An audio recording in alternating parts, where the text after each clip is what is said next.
कि राष्ट्र प्रेम की चेतना और केसरिया परिधान मिले। राष्ट्रभक्ति लिखता हूं इसलिए पढ़ता हूं मित्रों। स्वागत। राष्ट्र प्रेम की चेतना और केसरिया परिधान मिले, राष्ट्र गीत की गाथाओं में जनगण मन का गान मिले, और राष्ट्र हित में हम सबको जीने का ये सम्मान मिले, और राष्ट्र हित में मरना हो तो देश ये हिंदुस्तान मिले। वाह, राष्ट्र हित में मरना हो तो देश ये हिंदुस्तान मिले। बहुत बढ़िया। 4 पंक्तियां और पढ़ता हूं। ये मेरी कुछ लोग तो ऐसे बैठे हैं जैसे बैठने आए हो। और भैया तो माँ कसम क्या बैठे हैं जैसे मैं अनारकली और ये सलीम। मित्रों 4 पंक्तियां और पढ़ता हूं। मेरी बहनें यहाँ बैठी हुई है। स्वागत है। उस हिंदुस्तान में रहते हैं जहां श्रद्धा के टुकड़े कर दिए जाते हैं मित्रों, लेकिन मेरे देश की नारी शक्ति कोई कमजोर नहीं है। निवेदन करता हूं पंक्तियां कि तुम सरल हो, तुम दयालु, तुम सतीत्व की प्रमाण हो। क्या है मेरे देश की नारी शक्ति? स्वागत। आप तालियों का महोत्सव देना, मैं पंक्तियां खड़े करने चाहता हूं। बहुत बड़ा बात कि तुम सरल हो, तुम दयालु, तुम सतीत्व की प्रमाण हो, तुमको नीच दृष्टि से देखे वे चक्षु नाकाम हो, तुम अहिल्या, तुम वीरांगना, तुम अंतरिक्ष की कल्पना हो, तुम परीक्षा की राजनंदिनी और सृष्टि की संरचना हो। अरे तुम अन्नपूर्णा, तुम लक्ष्मी, तुम खड़क धारणी मर्दानी हो, और तुम जौहर धारण करने वाली पद्मिनी महारानी हो।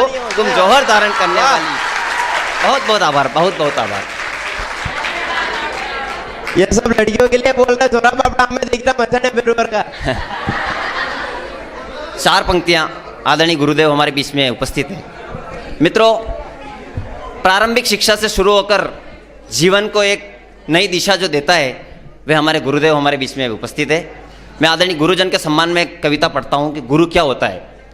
आदरणीय गुरुदेव, स्वागत। कि गुरु वही जो अंधियारों को भी रोशन कर दे। गुरु क्या होता है जीवन में? गुरु का क्या महत्व है? कि गुरु वही जो अंधियारों को भी रोशन कर दे, गुरु वही जो विचारों का पालन पोषण कर दे, गुरु वही जो ज्ञान मंत्र से दूर निराशा कर दे, गुरु वही जो एक शब्द की भी परिभाषा कर दे, अरे गुरु वही जो अनपढ़ को भी ज्ञानी कर दे, और गुरु वही जो अभिमानी को भी स्वाभिमानी कर दे। गुरु वही जो अभिमानी को भी स्वाभिमानी कर दे।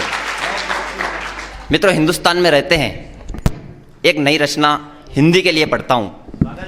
जिस प्रकार से एक सुहागन के माथे की बिंदी उसका प्रमाण होती है, उसी प्रकार से हमारी हिंदी की एक बिंदी हमारी हिंदुस्तान का प्रमाण होती है। निवेदन करता हूं कि शब्द शब्द का पावन संगम जिसकी पावन परिभाषा हो।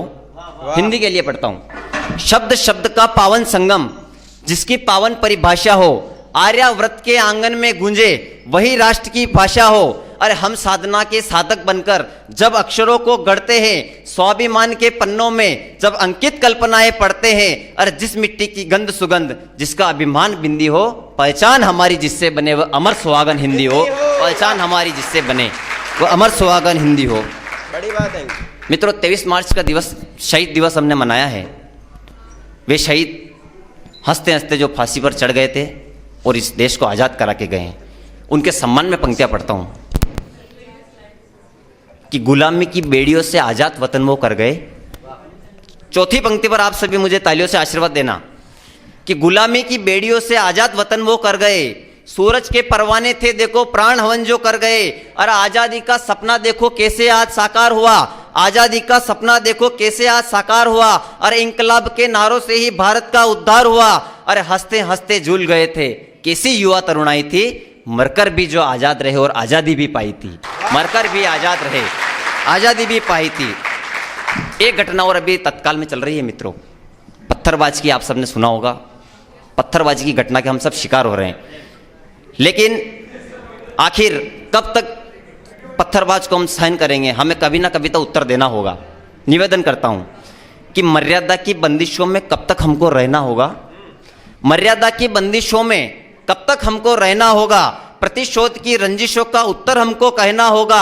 अरे गद्दारों की नीच नीति को कब तक मेरा धर्म सहेगा? गद्दारों की नीच नीति को कब तक मेरा धर्म सहेगा? आगजनी और पथराव को कब तक मेरा धर्म सहेगा? अरे अताताइयों की मुंडमाला का मुंडन बहुत जरूरी है, और पत्थरबाजों की चौपालों का खंडन बहुत जरूरी है।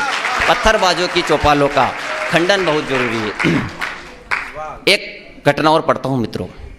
पुलवामा की घटना हम सभी याद है, किस प्रकार से हमारे देश के 44 वीर जवान शहीद हो जाते हैं और हमें बड़ी शर्मिंदगी महसूस होती है। ऐसी घटना का शिकार जब हमारे सैनिक देश की सरहद पर रक्षा करने वाले हो जाते हैं, तब उनके सम्मान में पंक्तियां पढ़नी पड़ती है और उनके सम्मान में लिखना पड़ता है। आइए उन शहीदों को याद करते हैं और एक छोटी सी रचना आपके बीच में पढ़ता हूँ कि नमन करूँ मैं मातृभूमि के सारे वीर जवानों को, नमन करूं मैं मातृभूमि के सारे वीर जवानों को, लहू बहाकर न्योछावर जो कर गए अपने प्राणों को। अरे क्या खबर थी उनको कि अंतिम आज सवेरा है, पुलवामा की घाटी में चारों ओर अंधेरा है। जलते दीपक बुझ गए थे, कैसी थी वो गालगड़ी, सूरज चंदा मौन हुए थे, कैसी थी वो कालगड़ी। अरे माँ की ममता टूट गई जब बेटा उसने खोया था, छलनी होकर खून से उसने धरती तक को धोया था। अरे नहीं बुला सकता मैं सूरज के परवानों को, नहीं बुला सकता मैं 44 वीर जवानों को। अरे घोर कृत्य की दुर्दशा से हम सब अब शर्मिंदा है और हर हिंदुस्तानी के दिल में एक एक सैनिक जिंदा है। हर हिंदुस्तानी के दिल में एक एक सैनिक जिंदा है।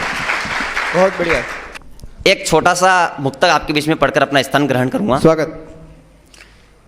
प्रकृति के सौंदर्य से लेकर व्यक्ति के अंतिम जीवन तक अगर किसी चीज का महत्व होता है तो होता है रंग। होली का महोत्सव हमने मनाया है मित्रों।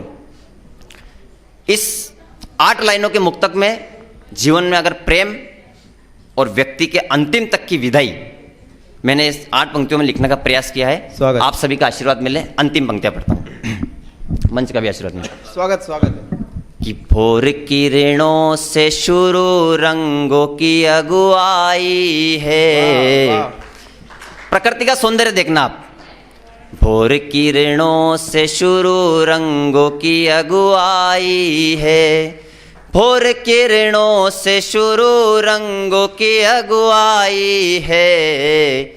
मेरे मानस में वो तस्वीर निकल आई है, मेरे मानस में वो तस्वीर निकल आई है। और लेके हाथों में चला था गुलाल में, लेकिन लेके हाथों में चला था गुलाल में, लेकिन गुलाबी गालों पे लाली माँ निकल आई है, गुलाबी गालों पे लाली माँ निकल आई है। और एक निमंत्रण कि तू भी रखना संभाल रंगों की प्यारी खुशबू, तू भी रखना संभाल रंगों की प्यारी खुशबू। दिल को समझाने की बस एक यही दवाई है, दिल को समझाने की बस एक यही दवाई है। और अंतिम लाइन जो लोग रंगों से नफरत करते हैं उनके लिए कि घमंडी ना बनो खुल के हंसो जाने जहां, घमंडी ना बनो खुल के हंसो जाने जहां। हो रही गुलाल से तेरी जो ये विदाई है, हो रही गुलाल से तेरी जो ये। जय हिंद, जय भारत।